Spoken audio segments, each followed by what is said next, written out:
Baiklah, kembali lagi bersama kami di Regi Finansial. Kali ini kita akan melihat apa yang bisa kalian temukan di saham BMA atau Merdeka Bateri Material Tbk. Jadi ini untuk laporan keuangan yang kuartal pertama 2024 ya. Kalau kita lihat di sini, ini ada presiden direkturnya, ada Devi Antonio Ridwan. Awal kantor mereka ada di Jalan Jenderal Sudirman di Jakarta Selatan ya, yaitu tepatnya di Jaksel. Nah, ini kita lihat di sini ada ini nilainya itu dikatakan satuan penuh ya, tapi bentuknya itu US dollar. Jadi nanti kali aja dengan harga dolar sekarang kurang lebih 15 ribuan hingga 16 ribuan, tapi sekarang 16 ribuan sih. Untuk total asetnya kita lihat di sini, kas serta kas ini dia sedikit berkurang dari 290 juta dolar, sekarang dia 285 juta dolar. Kemudian persediaannya kalau kita lihat di sini ya, ini persediaannya ini dia menurun cukup banyak sih, dari 287 juta dolar sekarang berkurang menjadi 200-an juta dolar, berarti berkurang kurang lebih sekitar 87 juta dolar. Nanti kita lihat gimana dengan labanya. Total asetnya dari 3,2 miliaran dolar sekarang menjadi 3,3 miliaran dolar, berarti ini kan sebenarnya cukup bagus, dia meningkat, tapi persediaannya dia berkurang cukup banyak ya sebenarnya. Nah, ini kita lihat ada juga aset tetap, aset agunan dan lain-lain. Liabilitas atau hutang. Kalau kita lihat di sini, ini memang dia agak sedikit berkurang ya untuk yang pihak ketiga, tapi untuk keseluruhan dia meningkat. Mengapa? Karena mereka ada penambahan pinjaman dan kredit fasilitas bank. Jadi mereka ada penambahan, jadi dari 358 juta dolar sekarang menjadi 386 juta dolar. Tetapi itu masih jangka pendek. Kita lihat yang totalnya. Totalnya itu dia meningkat sekitar ini 7 juta dolar ya. Dia meningkat kurang lebih sekitar 7 juta dolar. Karena apa? Karena yang jangka panjang itu berkurang. Kemungkinan besar yang dari jangka panjang ini udah jatuh tempo menjadi 1 tahun atau di bawahnya, sehingga menjadi jangka pendek. Jadi dia agak sedikit berubah ya. Tetapi kita lihat yang ekuitasnya ini meningkat lebih banyak daripada liabilitasnya. Nah, ini tadi kayaknya 30 juta dolar ya. Ini kayaknya cukup bagus sih kalau kami lihat. Untuk pendapatan usahanya 444 juta dolar sekarang menjadi 100-an juta dolar. Bahan pokok meningkat, semua rata-rata meningkat, ini cukup bagus ya. Labanya dari 11 juta dolar menjadi 17 juta dolar. Oke, mengenai peningkatan beban penjualan, dia meningkat, pendapatan bunga pun meningkat. So rata-rata bagus sih. Jadi kemarin mereka dari rugi 4 juta dolar sekarang menjadi untung 10 juta dolar. Ini kalau kita lihat, ini berarti kan selisihnya 14 kurang lebih 14 gitu, dikurangi dengan persediaan yang berkurang. Berarti kayaknya agak sama aja, kayak gak gitu beda sih. Karena kalau kita lihat persediaan dia memang berkurang ya, jadi dibandingkan dengan laba kayaknya masih agak sama aja ya. Dan nanti kita lihat lah itu gimana. Nah, ini pembayaran para pemasok, kontraktor dan lain-lain. Tadi ini meningkat loh, dari 200 juta dolar menjadi 380 juta dolar. Berarti dia memang meningkat ya. Untuk yang apa? Untuk yang ini dia meningkat. Pembayaran kepada karyawan pun meningkat. Kalau kita lihat di sini, ini memang perubahannya agak cukup besar ya. Entah karena ada sektor baru atau gimana. Nanti kita lihat dulu. Tetapi menurut kami ya, ketika mereka itu pendapatannya sudah bisa meningkat, itu sisanya itu untuk yang pokok pendapatan dan lain-lain itu kan bisa efisiensi dan lain-lain.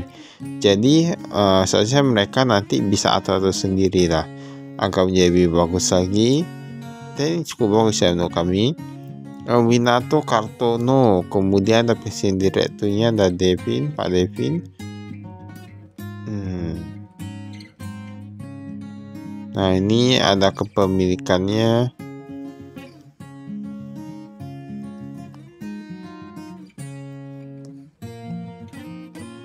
Kita lihat apakah ada yang berubah. Nah, ini dari gak ada sekarang menjadi ada, yaitu PT ESG Industri Energi Baru. industri pembuatan logam ya. Kalau kita lihat di sini,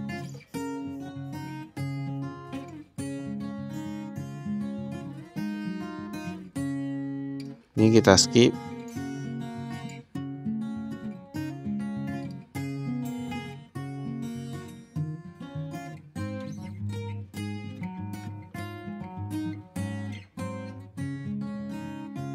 Nah, ini kas setara kasnya. Kalau kita lihat di sini, kas yang di tangan itu dari 34 ribuan dolar sekarang menjadi 95 ribuan dolar. Berarti dia kan meningkat cukup banyak ya. Kemudian untuk yang kas di bank, rata-rata meningkat juga sih. Ini ada yang PT Bank UOB Indonesia, paling banyak mereka taruh. Ada Bank of China. Wah, ini Bank of China pun banyak juga ini ya. Nah, ini semua rata-rata banyak sih. Tapi dia totalnya itu yang di bank itu dia menurun dari 284 jutaan dolar sekarang menjadi 279 jutaan dolar. Dia menurun itu kurang lebih sedikit aja, kayak gitu apa ya, kayak gitu apa. Kemudian kalau kita lihat nih ada deposito berjangka, mereka simpan di Bank of China yang Hong Kong Limited dari 5 jutaan dolar sekarang menjadi 6 jutaan dolar. Jadi dia setidaknya ada peningkatan, sehingga pendapatan keuangannya itu mereka meningkat. Jadi memang untuk yang kayak gini mereka ada pendapatan keuangan dan beban keuangan. Kalau dari pendapatan keuangan dari bunga mereka ya, beban keuangan juga dari bunga juga, bebannya gitu ya, hutangnya gitu. Ini piutang usaha kita lihat yang rupiah, yang dolar AS, dolar AS paling banyak. Padahal mereka kalau piutang dolar AS mereka udah bayar itu kan cukup bagus ya. Ini persediaan kita lihat yang paling baik berkurang itu Bank Jadi 148 juta dolar menjadi 99 juta dolar. Kita lihat dia berkurang kurang lebih 80 juta dolar, sedangkan tadi labanya dia itu kan 10 juta dolar ya. Itu kan berarti masih lebih kecil daripada penurunan persediaannya. Nah, inilah yang perlu kita ketahui. Tapi tadi yang agak cukup bagus itu yang penjualannya.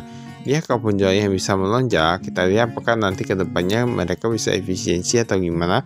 Saya bisa sih, karena ini kan baru awal-awal, dan nanti kita lihat ke depannya gimana ya. Semoga semua perusahaan bisa menjadi lebih baik,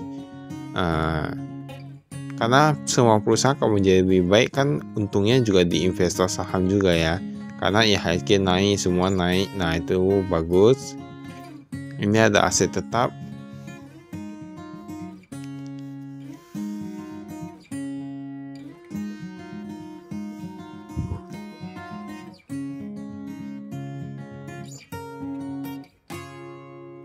Ini apa ini itu ya?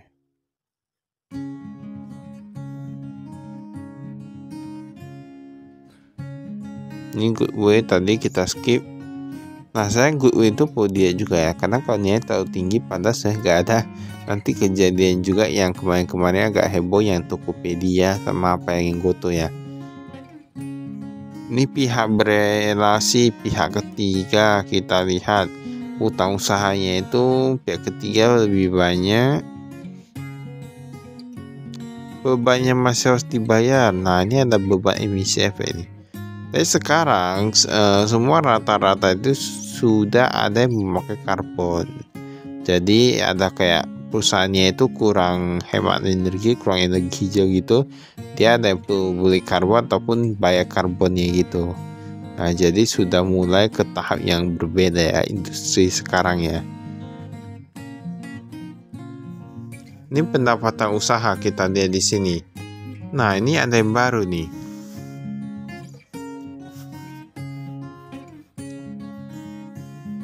Ini kalau kita lihat di sini, ini yang agak banyak ini ada nikel mate ya. Nikel mate sekitar 196 juta dolar. Itu yang kami katakan. Nah, ini kemudian untuk yang NPY ini dia bakal ada yang baru. Kemudian ada biji nikel immunit.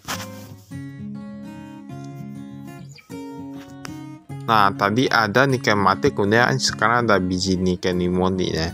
Jadi dia ini kayaknya ini sektor baru, karena kalau kita lihat yang tahun lalu itu gak ada, sekarang jadi ada. Jadi itu yang kami katakan, memang kalau kita baru memulai itu memang semua mungkin agak tanpa susah, tetapi kalau kita udah dapat pendapatannya nanti ujung-ujungnya untuk yang efisiensi dan lain itu nanti bisa dipikirin belakangan ya. Walaupun tidak boleh terlalu lama, dan nanti kita lihat ke depannya itu gimana. pendapatan lain-lain ataupun pendapatan bersih ada beberapa sewa dan lain-lain cukup bagus ya nih ya. Makanya ada terkadang misalnya seorang investor saham yang dia menguasai saham mayoritas, dia akan berpikir dulu apakah perusahaan ini pendapatannya tinggi atau enggak.